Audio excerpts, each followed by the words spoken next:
আসসালামু আলাইকুম ওয়া রাহমাতুল্লাহি ওয়া বারাকাতুহু।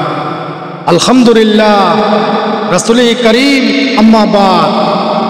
আউযু বিল্লাহি মিনাশ শাইতানির রাজীম। বিসমিল্লাহির রাহমানির রাহিম।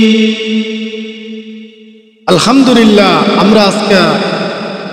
আজকে আমরা অনেক সুন্দর একটি গুরুত্বপূর্ণ আমলের কথা আমরা অনেক সুন্দর আলোচনা করব। আল্লাহ পাক আমাদেরকে আমল করার শোনার তৌফিক যেন দান করেন রব্বি করিম।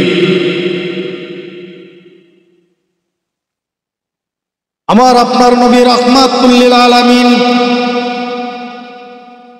আমাদের মা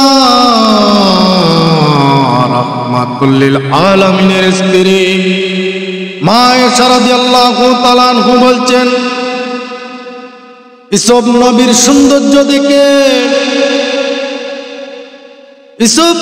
সৌন্দর্য দেখে তারা ফল কাটতে গিয়ে হাত কেটে ফেলেছিল। মা আয়েশা রাদিয়াল্লাহু তাআলা আনহা বলছিল, আমার স্বামী মুহাম্মদ, আমার স্বামীকে যদি তারা দেখতো কলিজা কেটে ফেলতো, তারপরও টের পাইতো না। আমার আপনার নবী রাহমাতুল লিল আলামিন এত সুন্দর ছিল, এত সুন্দরের অধিকারী আল্লাহ পাক বানিয়ে দিয়েছিল। আমার আপনার নবী রাহমাতুল লিল আলামিন যেমন সুন্দর ছিল মানুষ, এমন আল্লাহ পাক এত সুন্দর বানিয়ে দুনিয়ায় আর কোনো কিছু বানান নাই। এত সুন্দর করে আল্লাহর হাবিবকে বানাইছেন।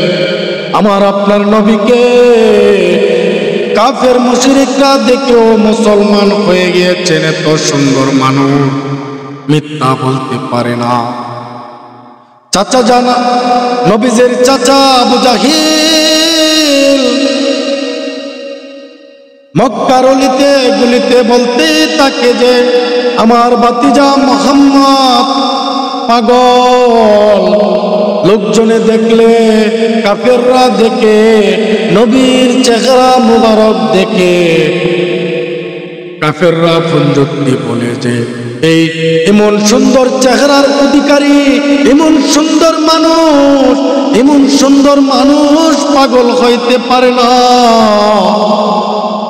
আমার নবীর সৌন্দর্য এত আল্লাহ পাক দিয়েছিল। সুবহানাল্লাহ, আমার আপনার নবী রাহমাতুল লিল আলামিন এত সুন্দর ছিল।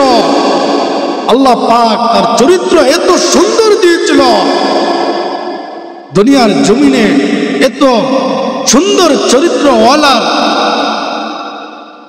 লোক আর কেউ দুনিয়াতে ছিল না। আমার আপনার নবীর চরিত্র এত মহা চরিত্রের অধিকারী ছিল। সুবহানাল্লাহ।